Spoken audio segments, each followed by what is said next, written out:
ಮಧ್ಯಪ್ರಾಚ್ಯದಲ್ಲಿ ನಡೀತಾ ಇರುವ ಯುದ್ಧದ ಪರಿಣಾಮ ಇದೀಗ ರಾಜ್ಯದ ಮೂಲೆ ಮೂಲೆಯಲ್ಲೂ ಕೂಡ ಪ್ರತಿಫಲಿಸಲಿಕ್ಕೆ ಪ್ರಾರಂಭವಾಗಿದೆ. ಕಲಬುರಗಿಯಲ್ಲಿ ರೊಟ್ಟಿ ತಯಾರಿಕಾ ಕೇಂದ್ರದಲ್ಲೂ ಕೂಡ ಅಡುಗೆ ಅನಿಲದ ಸಪ್ಲೈ ಇಲ್ಲದೆ ಸೌದೆ ಒಲೆಯಲ್ಲಿ ರೊಟ್ಟಿಯನ್ನ ತಯಾರು ಮಾಡೋ ಪರಿಸ್ಥಿತಿ ನಿರ್ಮಾಣವಾಗಿದೆ. ಕಲಬುರಗಿಯ ಶಾಂತಿನಗರದಲ್ಲಿರುವ ಮಹಾಲಕ್ಷ್ಮಿ ರೊಟ್ಟಿ ಕೇಂದ್ರ 5-6 ಕಟ್ಟಿಗೆ ಒಲೆ ಮೇಲೆ ರೊಟ್ಟಿ ಹಾಗೆ ಚಪಾತಿಯನ್ನ ತಯಾರಿಸುತ್ತಿದ್ದಾರೆ. ರೊಟ್ಟಿ ಕೇಂದ್ರಕ್ಕೆ ನಿತ್ಯ 2 ಸಿಲಿಂಡರ್ಗಳ ಅಗತ್ಯ ಇದೆ. ಸಿಲಿಂಡರ್ ಸಿಗದೆ ಇದೀಗ ಸೌದೆ ಒಲೆ ಮೇಲೆ ರೊಟ್ಟಿಯನ್ನ ತಯಾರಿಸುತ್ತಿದ್ದಾರೆ ಅಲ್ಲಿನ ಸಿಬ್ಬಂದಿ.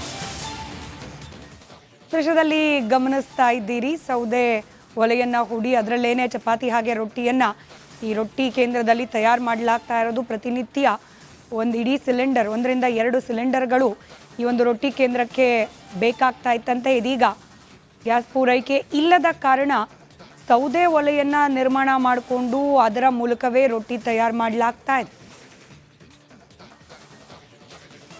ಇರಾನ್ ಇಸ್ರೇಲ್ ಯುದ್ಧದ ಎಫೆಕ್ಟ್ ಇದೀಗ ರೊಟ್ಟಿ ಕೇಂದ್ರಕ್ಕೂ ಕೂಡ ತಟ್ಟಿರುವಂಥದ್ದು. ರೊಟ್ಟಿ ಕೇಂದ್ರದಲ್ಲಿ ರೊಟ್ಟಿ ಮಾಡುವಂಥ ಮಹಿಳೆಯರಿಗೆ ಸಿಲಿಂಡರ್ ಸಿಗದೆ ಇದೀಗ ಪರದಾಟ ನಡೆಸಿರುವಂಥದ್ದು. ಕಲಬುರಗಿಯ ಶಾಂತಿನಗರದಲ್ಲಿರುವಂಥ ಮಹಾಲಕ್ಷ್ಮಿ ರೊಟ್ಟಿ ಕೇಂದ್ರದಲ್ಲಿ ನಾನಿರುವಂಥದ್ದು. ಇಲ್ಲಿ ಪ್ರತಿನಿತ್ಯ 2-3 ಸಿಲಿಂಡರ್ನಷ್ಟು ಏನು ಸಿಲಿಂಡರ್ನ ಮೂಲಕ ರೊಟ್ಟಿ ಮತ್ತು ಚಪಾತಿ ಎರಡೂ ಕೂಡ ತಯಾರು ಮಾಡ್ತಾಯಿದ್ರು. ಆದರೆ ಕಳೆದ 4-5 ದಿನಗಳಿಂದಲೂ ಕೂಡ ಇಲ್ಲಿರುವಂಥ ಮಹಿಳೆಯರಿಗೆ ಸಿಲಿಂಡರ್ ಸಿಗದೆ ಇರುವಂಥ ಹಿನ್ನೆಲೆಯಲ್ಲಿ ಸಿಲಿಂಡರ್ ತೆಗೆದು ಪಕ್ಕಕ್ಕೆ ಇಟ್ಟು ಇದೀಗ ಸೌದೆ ಒಲೆ ಮುಖಾಂತರ ಪ್ರತಿನಿತ್ಯ ರೊಟ್ಟಿ ಮತ್ತು ಚಪಾತಿ ಎರಡನ್ನೂ ಕೂಡ ಸೌದೆ ಒಲೆ ಮೇಲೆ ಮಾಡೋದಕ್ಕೆ ಮುಂದಾಗಿರುವಂಥದ್ದು. ಇದೀಗ ದೃಶ್ಯದಲ್ಲೂ ಕೂಡ ನೋಡ್ತೀನಿ, ಸಾಕಷ್ಟು ಜನ ಮಹಿಳೆಯರೇನಿದ್ದಾರೆ ಇಲ್ಲಿ ಬಂದು ಆ ಕೆಲಸವನ್ನು ಮಾಡ್ತಾ ಇರುವಂಥದ್ದು. ಅವರೆಲ್ಲರೂ ಕೂಡ ಈ ಒಂದು ಚಪಾತಿ ಮತ್ತು ರೊಟ್ಟಿಯನ್ನು ಮಾಡಿ ತಮ್ಮ ಜೀವನವನ್ನು ಕಟ್ಕೊಳ್ಳೋದಕ್ಕೆ ಮುಂದಾಗಿರುವಂಥದ್ದು. ಇಲ್ಲಿ ತಯಾರು ಮಾಡಿದಂಥ ರೊಟ್ಟಿ ಚಪಾತಿ ಕಲಬುರಗಿ ನಗರದ ವಿವಿಧ ಹೋಟೆಲ್ಗಳಿಗೆ, ರೆಸ್ಟೋರೆಂಟ್ಗಳಿಗೆ, ದಾಬಾಗಳಿಗೆ, ಇಂದಿರಾ ಕ್ಯಾಂಟೀನ್ಗಳಿಗೆ ಸೇರಿದಂತೆ ಕೆಲವೊಂದಷ್ಟು ಜನ ಮನೆಯವರು ಕೂಡ ಬಂದು ತೆಗೆದುಕೊಂಡು ಹೋಗ್ತಾರೆ. ಸೊ ಹಾಗಾಗಿ ಅಂಥ ಒಂದು ರೊಟ್ಟಿ ಕೇಂದ್ರದಲ್ಲಿ ಸಾಕಷ್ಟು ಜನ ಮಹಿಳೆಯರು ಕೂಡ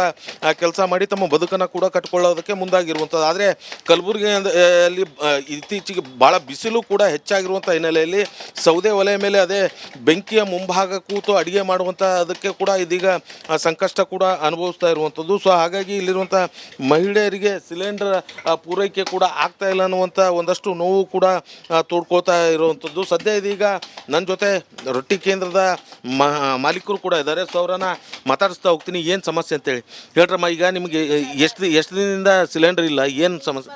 15 ದಿನ ಮ್ಯಾಲ ಆಯ್ತು ರೀ ಸರ. 1 ತಿಂಗಳು ಸನಿನೇ ಆಲತ್ತಿತ್ತು, ಕೊಡಲಾಗಾರ. ಈಗೆಲ್ಲ 5-6 ಸಾವಿರ ರೂಪಾಯಿ ಸಿಲಿಂಡ್ರ್ ಹತ್ತಾರ. ಬಿಸಿಲಾಗ ಹೆಂಗೆ ಮಾಡ್ಬೇಕು ರೀ? ಕಟ್ಗೆ ನೋಡಿದ್ರು ಸಿಗಲ್ಲ ಜಲ್ದಿ. ಅಡ್ಯಾಕೆ ಹೋದ್ರೆ 110 ರೂಪಾಯಿ ಮಣ ಅಂತ ಹೇಳತ್ತಾರ. ಅದಕ್ಕಂತ ಕಷ್ಟ ಆಲತ್ತದ್ರಿ. ಮಾಡಿ ಉಣೋರು ಪಾಪ ಹೆಣ್ಮಕ್ಳು ದಿನ ಬಂದು ಕೇಳೋ ನಡೆದಾರ್ರಿ. ನಮ್ಗೆ ಇಷ್ಟು ದಿನ ಕರ್ಕೊಂಡಿದ್ದು ಈಗ ಎಲ್ಲ ಕರ್ಕೊ ನಾವು ಏನು ಮಾಡಬೇಕು ಹೆಂಗನಾಗಲಕ್ಕ ಗಂಜಿನೇ ಕಾಸು ಕುಡಿಯಮ್ಮರಿ ನಿಮ್ಮ ಸಂಗಟ ಇರ್ತೀವಿ ಅನ್ಲತ್ತಾರ್ರಿ ಸರ್. ಅದಕ್ಕೆ ಈಗ ಎಷ್ಟು ಒಲಿ ಹಚ್ಚಿ ಅಡುಗೆ ಮಾಡ್ಲತ್ತೀರಿ? ಒಂದು 6 ಒಳ್ಳಿ ಅವ ರೀ ಸರ್. ಹಂಗಂತೂ ಮಾಡ್ಲತ್ತೀವ್ರಿ. ಈಗ ಇನ್ನು ಮತ್ತು ಮಧ್ಯಾಹ್ನ ತನ ಒಬ್ರು ಮಾಡ್ತಾರೆ, ಮಧ್ಯಾಹ್ನಲಿಂದ ಮತ್ತು ಅರ್ಧ ಮಂದಿ ಕರ್ಕೊತೀವ್ರಿ. ಹಿಂಗೆ ಮಾಡ್ಕೊಂಡು ಜೀವನ ಸಾಗಿಸ್ಲತ್ತೀವ್ರಿ ಸರ್. ಅದಕ್ಕಂತೂ ಬಿಸಿಲದ, ಬಿಸಿಲಾಗ ದಗಿ ಹತ್ತದ. ಅದ್ರಾಗ ಮನಿದವ್ರು ಮಾಡಿಕೊಡಲ್ಲ.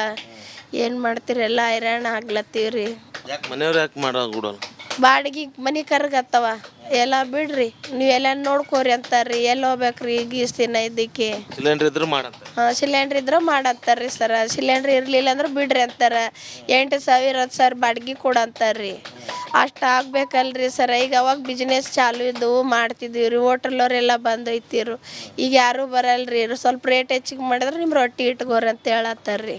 ಸೊ ಇದಿಷ್ಟು ಇಲ್ಲಿನ ರೊಟ್ಟಿ ಕೇಂದ್ರದ ಮಾಲೀಕರು ಹೇಳ್ತಾ ಇರುವಂಥದ್ದು. ಒಟ್ಟಿನಲ್ಲಿ ಸಿಲಿಂಡರ್ನ ಎಫೆಕ್ಟ್ನಿಂದಾಗಿ ಸಾಕಷ್ಟು ಜನ ತೊಂದರೆಗೆ ಒಳಗಾಗ್ತಾ ಇರುವಂಥದ್ದು ಕಂಡು ಬರ್ತಾ ಇರುವಂಥದ್ದು.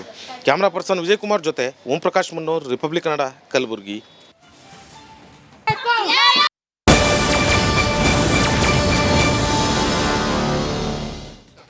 ಮಧ್ಯಪ್ರಾಚ್ಯದಲ್ಲಿ ನಡೀತಾ ಇರುವ ಯುದ್ಧದ ಪರಿಣಾಮ ಇದೀಗ ರಾಜ್ಯದ ಮೂಲೆ ಮೂಲೆಯಲ್ಲೂ ಕೂಡ ಪ್ರತಿಫಲಿಸಲಿಕ್ಕೆ ಪ್ರಾರಂಭವಾಗಿದೆ. ಕಲಬುರಗಿಯಲ್ಲಿ ರೊಟ್ಟಿ ತಯಾರಿಕಾ ಕೇಂದ್ರದಲ್ಲೂ ಕೂಡ ಅಡುಗೆ ಅನಿಲದ ಸಪ್ಲೈ ಇಲ್ಲದೆ ಸೌದೆ ಒಲೆಯಲ್ಲಿ ರೊಟ್ಟಿಯನ್ನ ತಯಾರು ಮಾಡೋ ಪರಿಸ್ಥಿತಿ ನಿರ್ಮಾಣವಾಗಿದೆ. ಕಲಬುರಗಿಯ ಶಾಂತಿನಗರದಲ್ಲಿರುವ ಮಹಾಲಕ್ಷ್ಮಿ ರೊಟ್ಟಿ ಕೇಂದ್ರ 5-6 ಕಟ್ಟಿಗೆ ಒಲೆ ಮೇಲೆ ರೊಟ್ಟಿ ಹಾಗೆ ಚಪಾತಿಯನ್ನ ತಯಾರಿಸುತ್ತಿದ್ದಾರೆ. ರೊಟ್ಟಿ ಕೇಂದ್ರಕ್ಕೆ ನಿತ್ಯ 2 ಸಿಲಿಂಡರ್ಗಳ ಅಗತ್ಯ ಇದೆ.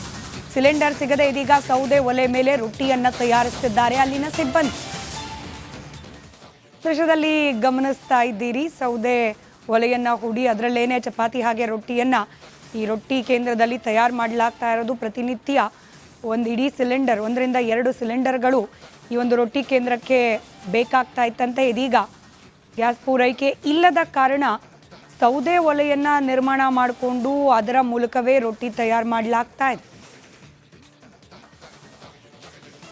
ಇರಾನ್ ಇಸ್ರೇಲ್ ಯುದ್ಧದ ಎಫೆಕ್ಟ್ ಇದೀಗ ರೊಟ್ಟಿ ಕೇಂದ್ರಕ್ಕೂ ಕೂಡ ತಟ್ಟಿರುವಂಥದ್ದು. ರೊಟ್ಟಿ ಕೇಂದ್ರದಲ್ಲಿ ರೊಟ್ಟಿ ಮಾಡುವಂಥ ಮಹಿಳೆಯರಿಗೆ ಸಿಲಿಂಡರ್ ಸಿಗದೆ ಇದೀಗ ಪರದಾಟ ನಡೆಸಿರುವಂಥದ್ದು. ಕಲಬುರಗಿಯ ಶಾಂತಿನಗರದಲ್ಲಿರುವಂಥ ಮಹಾಲಕ್ಷ್ಮಿ ರೊಟ್ಟಿ ಕೇಂದ್ರದಲ್ಲಿ ನಾನಿರುವಂಥದ್ದು. ಇಲ್ಲಿ ಪ್ರತಿನಿತ್ಯ 2-3 ಸಿಲಿಂಡರ್ನಷ್ಟು ಏನು ಸಿಲಿಂಡರ್ನ ಮೂಲಕ ರೊಟ್ಟಿ ಮತ್ತು ಚಪಾತಿ ಎರಡೂ ಕೂಡ ತಯಾರು ಮಾಡ್ತಾಯಿದ್ರು. ಆದರೆ ಕಳೆದ 4-5 ದಿನಗಳಿಂದಲೂ ಕೂಡ ಇಲ್ಲಿರುವಂಥ ಮಹಿಳೆಯರಿಗೆ ಸಿಲಿಂಡರ್ ಸಿಗದೆ ಇರುವಂಥ ಹಿನ್ನೆಲೆಯಲ್ಲಿ ಸಿಲಿಂಡರ್ ತೆಗೆದು ಪಕ್ಕಕ್ಕೆ ಇಟ್ಟು ಇದೀಗ ಸೌದೆ ಒಲೆ ಮುಖಾಂತರ ಪ್ರತಿನಿತ್ಯ ರೊಟ್ಟಿ ಮತ್ತು ಚಪಾತಿ ಎರಡನ್ನೂ ಕೂಡ ಸೌದೆ ಒಲೆ ಮೇಲೆ ಮಾಡೋದಕ್ಕೆ ಮುಂದಾಗಿರುವಂಥದ್ದು. ಇದೀಗ ದೃಶ್ಯದಲ್ಲೂ ಕೂಡ ನೋಡ್ತೀನಿ ಸಾಕಷ್ಟು ಜನ ಮಹಿಳೆಯರು ಏನಿದ್ದಾರೆ ಇಲ್ಲಿ ಬಂದು ಆ ಕೆಲಸವನ್ನು ಮಾಡ್ತಾ ಇರುವಂಥದ್ದು. ಅವರೆಲ್ಲರೂ ಕೂಡ ಈ ಒಂದು ಚಪಾತಿ ಮತ್ತು ರೊಟ್ಟಿಯನ್ನು ಮಾಡಿ ತಮ್ಮ ಜೀವನವನ್ನು ಕಟ್ಕೊಳ್ಳೋದಕ್ಕೆ ಮುಂದಾಗಿರುವಂಥದ್ದು. ಇಲ್ಲಿ ತಯಾರು ಮಾಡಿದಂಥ ರೊಟ್ಟಿ ಚಪಾತಿ ಕಲಬುರಗಿ ನಗರದ ವಿವಿಧ ಹೋಟೆಲ್ಗಳಿಗೆ, ರೆಸ್ಟೋರೆಂಟ್ಗಳಿಗೆ, ದಾಬಾಗಳಿಗೆ, ಇಂದಿರಾ ಕ್ಯಾಂಟೀನ್ಗಳಿಗೆ ಸೇರಿದಂತೆ ಕೆಲವೊಂದಷ್ಟು ಜನ ಮನೆಯವರು ಕೂಡ ಬಂದು ತೆಗೆದುಕೊಂಡು ಹೋಗ್ತಾರೆ. ಸೊ ಹಾಗಾಗಿ ಅಂಥ ಒಂದು ರೊಟ್ಟಿ ಕೇಂದ್ರದಲ್ಲಿ ಸಾಕಷ್ಟು ಜನ ಮಹಿಳೆಯರು ಕೂಡ ಕೆಲಸ ಮಾಡಿ ತಮ್ಮ ಬದುಕನ್ನು ಕೂಡ ಕಟ್ಕೊಳ್ಳೋದಕ್ಕೆ ಮುಂದಾಗಿರುವಂಥದ್ದು. ಆದರೆ ಕಲಬುರಗಿಯಲ್ಲಿ ಇತ್ತೀಚೆಗೆ ಭಾಳ ಬಿಸಿಲು ಕೂಡ ಹೆಚ್ಚಾಗಿರುವಂಥ ಹಿನ್ನೆಲೆಯಲ್ಲಿ ಸೌದೆ ಒಲೆ ಮೇಲೆ ಅದೇ ಬೆಂಕಿಯ ಮುಂಭಾಗ ಕೂತು ಅಡುಗೆ ಮಾಡುವಂಥ ಅದಕ್ಕೆ ಕೂಡ ಇದೀಗ ಸಂಕಷ್ಟ ಕೂಡ ಅನುಭವಿಸ್ತಾ ಇರುವಂಥದ್ದು. ಸೊ ಹಾಗಾಗಿ ಇಲ್ಲಿರುವಂಥ ಮಹಿಳೆಯರಿಗೆ ಸಿಲಿಂಡರ್ ಪೂರೈಕೆ ಕೂಡ ಆಗ್ತಾ ಇಲ್ಲ ಅನ್ನುವಂಥ ಒಂದಷ್ಟು ನೋವು ಕೂಡ ತೋಡ್ಕೊಳ್ತಾ ಇರುವಂಥದ್ದು. ಸದ್ಯ ಇದೀಗ ನನ್ನ ಜೊತೆ ರೊಟ್ಟಿ ಕೇಂದ್ರದ ಮಾಲೀಕರು ಕೂಡ ಇದ್ದಾರೆ. ಸೊ ಅವರನ್ನು ಮಾತಾಡಿಸ್ತಾ ಹೋಗ್ತೀನಿ ಏನು ಸಮಸ್ಯೆ ಅಂತೇಳಿ. ಹೇಳ್ರಮ್ಮ, ಈಗ ನಿಮಗೆ ಎಷ್ಟು ದಿನದಿಂದ ಸಿಲಿಂಡರ್ ಇಲ್ಲ, ಏನು ಸಮಸ್ಯೆ? 15 ದಿನ ಮ್ಯಾಲ ಆಯ್ತು ರೀ ಸರ. ಒಂದು ತಿಂಗಳು ಸನಿನೇ ಆಲತ್ತಿತ್ತು, ಕೊಡಲಾಗಾರ. ಈಗೆಲ್ಲ 5-6 ಸಾವಿರ ರೂಪಾಯಿ ಸಿಲಿಂಡ್ರ್ ಹತ್ತಾರ. ಬಿಸಿಲಾಗ ಹೆಂಗೆ ಮಾಡ್ಬೇಕು ರೀ, ಕಟ್ಗೆ ನೋಡಿದ್ರು ಸಿಗಲ್ಲ ಜಲ್ದಿ. ಅಡ್ಯಾಕೆ ಹೋದ್ರೆ 110 ರೂಪಾಯಿ ಮಣ ಅಂತ ಹೇಳತ್ತಾರ. ಅದಕ್ಕಂತ ಕಷ್ಟ ಆಲತ್ತದ್ರಿ. ಮಾಡಿ ಉಣೋರು ಪಾಪ ಹೆಣ್ಮಕ್ಳು ದಿನ ಬಂದು ಕೇಳೋ ನಡೆದಾರ್ರಿ. ನಮ್ಗೆ ಇಷ್ಟು ದಿನ ಕರ್ಕೊಂಡಿದ್ದು ಈಗ ಎಲ್ಲ ಕರ್ಕೊ ನಾವು ಏನು ಮಾಡಬೇಕು ಹೆಂಗನಾಗಲಕ್ಕ ಗಂಜಿನೇ ಕಾಸು ಕುಡಿಯಮ್ಮರಿ ನಿಮ್ಮ ಸಂಗಟ ಇರ್ತೀವಿ ಅನ್ಲತ್ತಾರ್ರಿ ಸರ್. ಅದಕ್ಕೆ ಈಗ ಎಷ್ಟು ಒಲಿ ಹಚ್ಚಿ ಅಡುಗೆ ಮಾಡ್ಲತ್ತೀರಿ? ಒಂದು 6 ಒಳ್ಳಿ ಅವ ರೀ ಸರ್. ಹಂಗಂತೂ ಮಾಡ್ಲತ್ತೀವ್ರಿ. ಈಗ ಇನ್ನು ಮತ್ತು ಮಧ್ಯಾಹ್ನ ತನ ಒಬ್ರು ಮಾಡ್ತಾರೆ, ಮಧ್ಯಾಹ್ನಲಿಂದ ಮತ್ತು ಅರ್ಧ ಮಂದಿ ಕರ್ಕೊತೀವ್ರಿ. ಹಿಂಗೆ ಮಾಡ್ಕೊಂಡು ಜೀವನ ಸಾಗಿಸ್ಲತ್ತೀವ್ರಿ ಸರ್. ಅದಕ್ಕಂತೂ ಬಿಸಿಲದ, ಬಿಸಿಲಾಗ ದಗಿ ಹತ್ತದ. ಅದ್ರಾಗ ಮನಿದವ್ರು ಮಾಡಿಕೊಡಲ್ಲ. ಏನು ಮಾಡ್ತೀರಿ, ಎಲ್ಲ ಹೈರಾಣ ಆಗ್ಲತ್ತೀವ್ರಿ. ಯಾಕೆ ಮನೆಯವ್ರು ಯಾಕೆ ಮಾಡೋಲ್ಲ? ಬಾಡಿಗೆ ಮನೆ ಕರ್ಗತ್ತವ ಎಲ್ಲ ಬಿಡ್ರಿ, ನೀವೆಲ್ಲ ನೋಡ್ಕೋರಿ ಅಂತಾರ್ರಿ. ಎಲ್ಲಿ ಹೋಗ್ಬೇಕ್ರಿ ಈಗ ಇಷ್ಟು ದಿನ ಇದ್ದಕ್ಕೆ? ಸಿಲಿಂಡರ್ ಇದ್ರೆ ಮಾಡಂತ. ಸಿಲಿಂಡ್ರ್ ಇದ್ರೆ ಮಾಡಂತಾರ್ರಿ ಸರ. ಸಿಲಿಂಡ್ರ್ ಇರಲಿಲ್ಲ ಅಂದ್ರೆ ಬಿಡ್ರಿ ಅಂತಾರೆ. 8,000 10,000 ಬಾಡಿಗೆ ಕೊಡಂತಾರ್ರಿ. ಅಷ್ಟು ಆಗ್ಬೇಕಲ್ರಿ ಸರ. ಈಗ ಅವಾಗ ಬಿಸ್ನೆಸ್ ಚಾಲು ಇದ್ದವು ಮಾಡ್ತಿದ್ದೀವಿ ರೀ. ಹೋಟೆಲ್ನವರೆಲ್ಲ ಬಂದೈತಿರು. ಈಗ ಯಾರೂ ಬರಲ್ರಿ.